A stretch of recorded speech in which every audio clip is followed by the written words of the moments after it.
বিসমিল্লাহির রহমানির রহিম। শুরু করছি ষষ্ঠ শ্রেণীর গণিতের সমাধান, অনুশীলনী 2.1 এর 3 নম্বর অঙ্ক।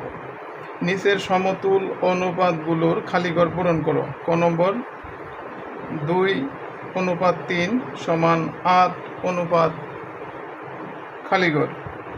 ক নম্বরের 3-এর কয়ের সমাধান 2:3 সমান 8 অনুপাত খালিঘর, বা আমরা এই অনুপাতের পরিবর্তে আমরা কি লিখব?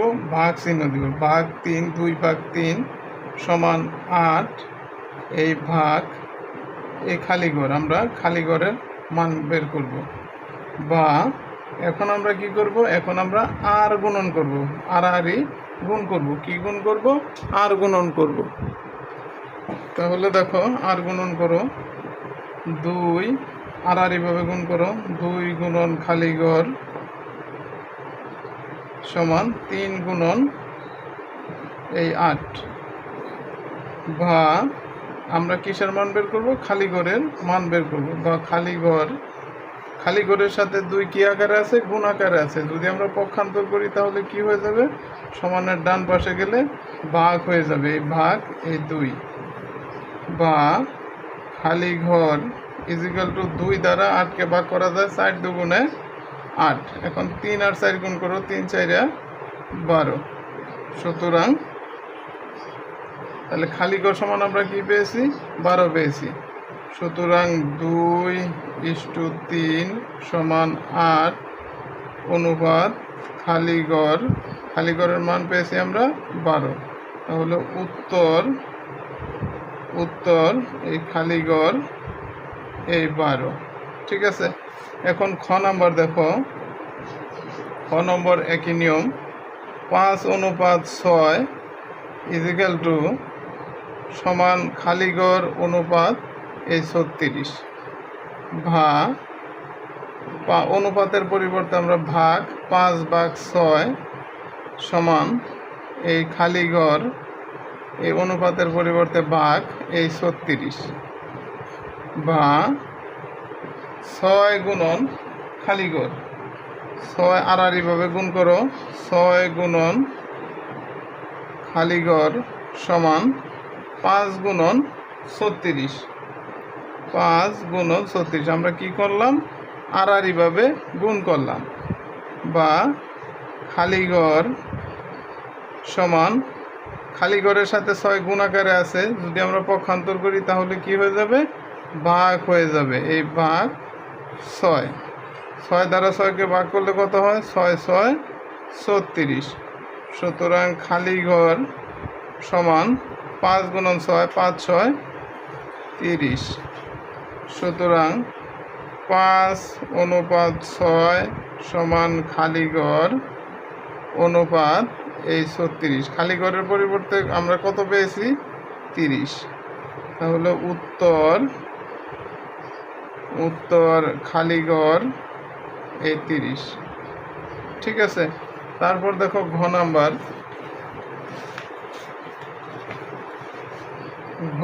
7 খালিঘর। ঘ নাম্বার 7 খালিঘর সমান 42:54 42 অনুপাত এই 54। বা 7 অনুপাতের পরিবর্তে ভাগ খালিঘর সমান 42 ভাগ এই 54।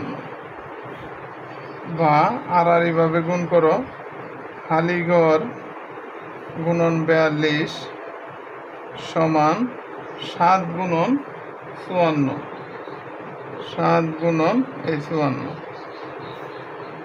বা এই খালিঘরের সাথে 42 গুণ আকারে আছে। সমানের ডান পাশে পক্ষান্তর করলে হয়ে যাবে ভাগ এই 42।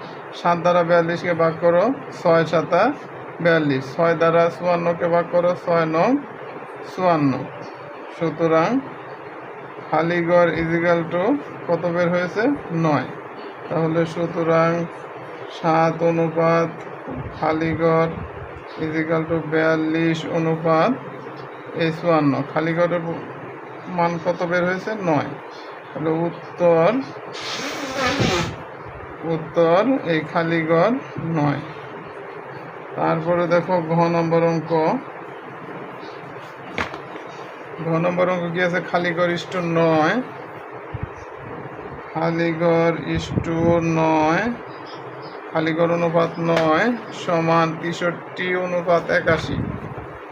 63 অনুপাত এই 81 বা খালিঘর অনুপাতের পরিবর্তে ভাগ 9 ইজিক্যাল টু এই 63 ভাগ এই 81 ভাগ এই খালিঘর গুণন এই 81 আড়াআড়িভাবে গুণ করো। 9 গুণন 63, 9 গুণন 63, 9 গুণন এই 63। এখন খালিঘরের সাথে 81 গুণাকারে আছে, সমানের ডান পাশে পক্ষান্তর করলে হয়ে যাবে ভাগ 81। 9 দ্বারা 81 রে ভাগ করো, 9 নং 81। এই 9 দ্বারা আবার 63কে ভাগ, 7 নং 63। 9 দ্বারা 63কে ভাগ করলে 7। সুতরাং খালিঘর সমান 7। তাহলে সুতরাং খালিঘর অনুপাত 9 সমান 63 অনুপাত 81। খালিঘরের পরিবর্তে আমরা কি পেয়েছি? মান কত পেয়েছি? 7। তাহলে উত্তর খালিঘর এই 7। ঠিক আছে, এভাবে আমরা খুব সহজেই ষষ্ঠ শ্রেণীর গণিতের সমাধান করতে পারি। ষষ্ঠ শ্রেণীর গণিতের সমাধান নিয়মিত পেতে চাইলে আমার ফেসবুক পেজটি অবশ্যই ফলো করে রাখবে এবং আমার ইউটিউব চ্যানেলটি অবশ্যই সাবস্ক্রাইব করে রাখবে। ধন্যবাদ সবাইকে।